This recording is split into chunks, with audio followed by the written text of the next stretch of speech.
A party's not a party without some good old sausage rolls, but they can often be a little bit oily and heavy. So I'm going to show you a fantastic recipe today that's loaded with veggies and actually quite low in fat, and everyone's going to love them. Now I've got a whole selection of different veggies here. You can use really anything that you have lying around in your fridge. I've got some sweet potato, I've got some beetroot, I've got some onion, some carrots and some zucchini. I've also got some chicken mince, which is fabulous because it's nice and lean, some parsley from my garden, a garlic clove, some fresh thyme, a bit of salt, some tomato paste and some eggs.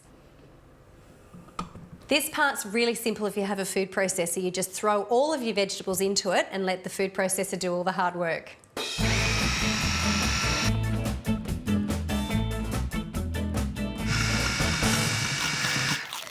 Right, all my veggies are blended up. I'm just going to transfer them all into a fry pan and just sweat them off just on a gentle heat until they wilt, just to sort of give them a little bit of a cooking start. Now this won't take long and it's not a mandatory step, but I like to do it.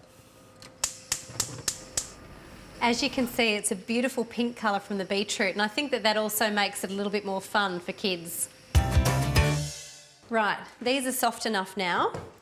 And I've got 2 sheets of low-fat puff pastry that I've just pulled out of the freezer. I'm going to sit them on the bench just so that they soften up a little bit, enough for me to work with. I don't want them to be too hard or too soft, so time is of the essence. So while the veggies are cooling, I'm just going to take my chicken mince and all the other ingredients and mix them together in a bowl.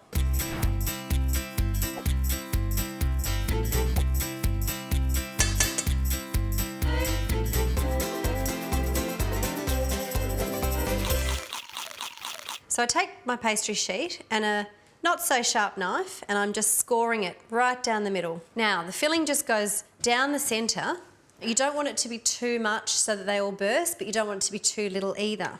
So it's just really a little bit of trial and error, but I find this is sort of a good amount. I've got a beaten egg yolk here, which makes a fabulous glaze. I don't bother with the white part of the egg because the yolk's enough. But I'm also using a little bit here just to help stick it together. And then you literally just roll it onto itself. I try to keep it seam side down so that when we put it on the baking tray, the seam can't all burst open. And there we have it. Now I'm just going to give it a nice, generous coating of the egg yolk. And then you just cut them into small sausage rolls. Children don't eat huge things, remember, so you don't want them to be too big, and this recipe makes quite a lot. Then you just pop them onto a greased baking tray. You can either use baking paper or I've just greased some foil. Now we just pop these into a lovely hot oven for about 10 or 15 minutes and they'll be delicious. Here's our first batch out of the oven. As you can see, they're golden and nicely puffed up and cooked through. Best of all though, they taste delicious and they're super healthy for any party.